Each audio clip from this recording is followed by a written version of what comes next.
എല്ലാവർക്കും നമസ്കാരം. എല്ലാവർക്കും നകുലൻസ് കിച്ചണിലേക്ക് സ്വാഗതം. ഇന്ന് ഞാനിവിടെ തയ്യാറാക്കാൻ പോകുന്നത് ഒരു ഹൈദരാബാദി ബിരിയാണിയാണ്.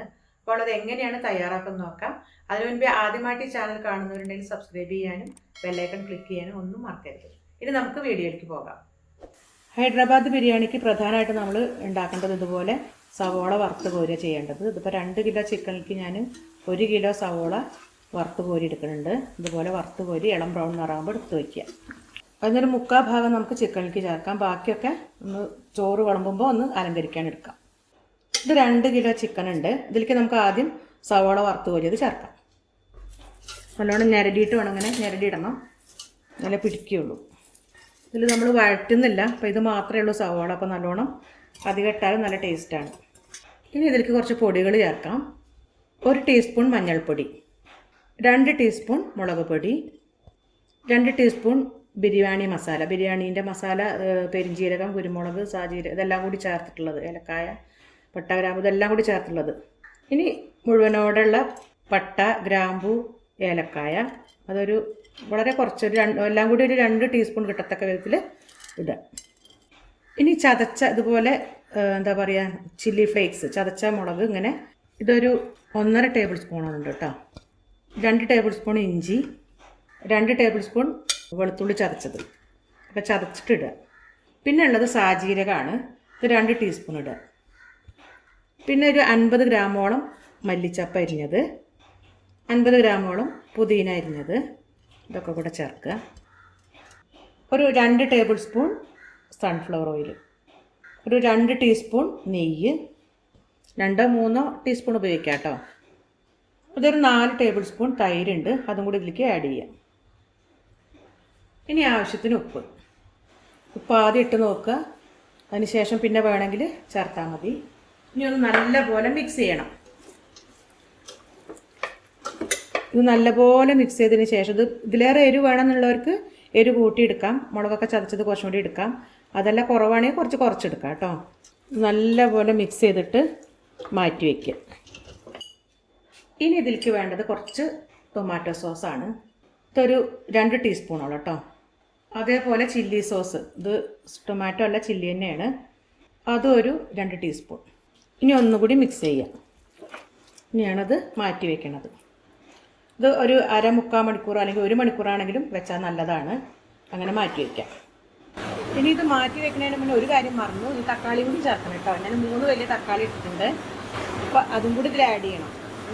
ഇത് നല്ലപോലെ മിക്സ് ചെയ്ത് വയ്ക്കാം നമുക്ക്. ഇനി നമുക്ക് മസാല പുരട്ടിയ ചിക്കനൊക്കെ ഒന്ന് പിടിക്കുന്ന വരെ ആ സമയം കൊണ്ട് നമുക്ക് അരി വേവിക്കാം. അപ്പോൾ ബസ്മതി അരിയാണ് ഇതിനെടുക്കുന്നത്. ബസ്മതിയിൽ നമ്മൾ 1 മണിക്കൂർ വെള്ളത്തിൽ കുതിർത്ത് വെക്കണം, നല്ലപോലെ കഴുകിയതിന് ശേഷം. എന്നിട്ട് എടുക്കുകയാണെങ്കിൽ നല്ലൊരു മയം കിട്ടും.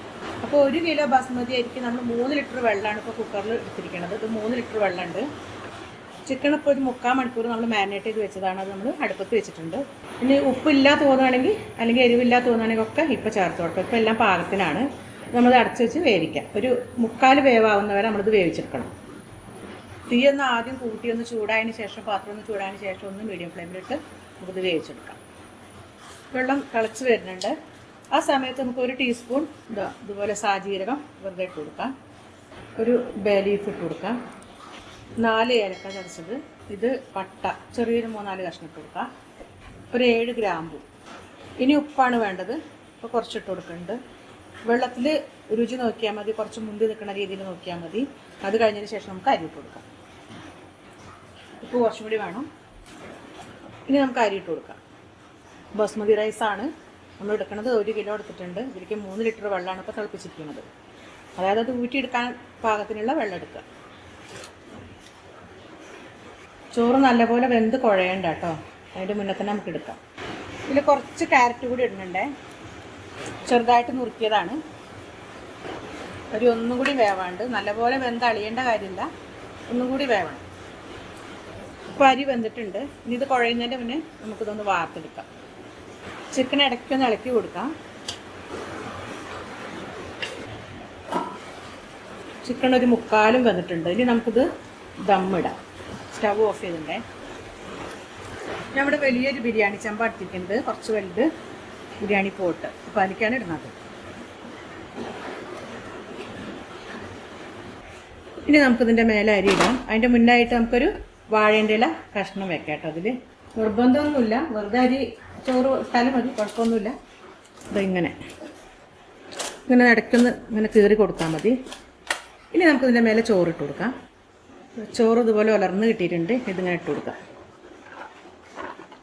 1 കിലോ അരിയാണെങ്കിൽ ഇത് വലിയ പാത്രം ആയതുകൊണ്ട് കുറച്ച് ആവണുള്ളൂ കേട്ടോ. സാധാരണ നമ്മൾ ദമ്മിടുന്ന പോലെ തന്നെ ഇട്ട് കൊടുത്താൽ മതി. ഇനി ഇതിൻ്റെ മേലെ കുറച്ച് ബിരിയാണി മസാല ഇട്ട് കൊടുക്കാം. ഒരു 1/2 ടീസ്പൂണോളം പിസ്ത നമ്മൾ ആദ്യം വറുത്ത് കോരിയെടുത്ത് നിന്ന് കുറച്ചെടുത്ത് വെച്ചതാണ്. എല്ലാം കൂടി നമ്മൾ ഇറച്ചിയിലിട്ടിട്ടില്ല. ഇനി അണ്ടിപ്പരിപ്പും മുന്തിരിയും കുറച്ചിട്ട് കൊടുക്കുക. ഇനി ഇങ്ങനെ ലെയറായിട്ട് ഒക്കെ ഇട്ട് കൊടുക്കുക. മല്ലിച്ചപ്പ് വേണമെന്നുണ്ടെങ്കിൽ ഇതിൻ്റെ ഇടയിൽ ഇട്ട് കൊടുക്കാം കേട്ടോ. ഞാൻ മുകളിൽ മാത്രം ഇടാമെന്ന് വിചാരിച്ചിട്ടാണ്. ബിരിയാണി മസാല അധികം നല്ല മണം വേണമെന്നുള്ളവർക്ക് കുറച്ചും കൂടി ഇതിലിട്ട് കൊടുക്കാം കേട്ടോ. നമ്മൾ ചിക്കനിൽ കുറച്ച് ഇട്ട് കൊടുത്തിട്ടുണ്ട്. ഇനി വേണമെന്നുണ്ടെങ്കിൽ ഇതിൽ കുറച്ചും കൂടി ഇട്ടൊക്കെ ഇട്ട് കൊടുക്കാം. ഇനി ഒരു 1/2 ടീസ്പൂൺ ബിരിയാണി മസാല മുകളിൽ ഇട്ട് കൊടുക്കുകയാണ്. ഇത് നമുക്ക് ദം ഇട്ട് കൊടുക്കാം. ഇതുപോലെ ഇത് ഗോതമ്പ് മാവാണ്, ഇങ്ങനെ വെച്ചിട്ട് വെച്ച് കൊടുത്താലും മതി. അതല്ല ഫോയിൽ പേപ്പർ ഉണ്ടെങ്കിൽ അതും വെച്ച് കൊടുക്കാം കേട്ടോ.